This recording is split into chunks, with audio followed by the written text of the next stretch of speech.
sayon ra ba ang mahimong vlogger? So ato ning tubagon karon sa mga nagsugod og content for vlogging, sa atong na-experience karon, lisod gyud mahimong vlogger. Kay daghan kay hunahon-naon, magtuyok ko na imong hunahon og unsay imong himuon nga content. Then kinahanglan ka diha knowledgeable ka sa editing og uban pang mga diskarte para ma-upload nimo ang video nga imong na-capture. So i-share lang pud nako ang experience nako dati. Yo ni adto ta sa event. Sa ako nga part, nagamotor man ako. So na ako'y rides nga akong adtuon, then mag-capture kog video dito. Then dili lang kay na siya diha na kutub. Ato pa na siyang i-edit pa nato na, himuan pa na voice over. Then daghan pa mga Chachuburitse. Mas maayo tong video nga direct to the point na kamo istorya para diretso na po ang upload. Handar ka ng diskarte sa sunod para kung maglisod ka sa editing sa video nga imong himuon, so on the spot na lang pareha kang kuan ka brother para diretso na pag click nimo istorya wala na upload dito basta makumpleto ni mga rhyme sa video nga imong gihimo. So dili gid basta-basta ang mahimong vlogger. So ang uban maingon ta sila og sayon,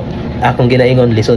So sa primero naman ang lisod, so ma-learn na nimo ang tanan. So step by step makabutra hantod na ma-master nimo ang mga diskarte ug unsaon. So gialalayan po na sa kuan technique ug unsay pamaagi nga sakto para ma-shorten or mas dili na ka ma-stress ug unsay proseso para maka-upload ka ana nga adlaw sa mga requirements ni Meta.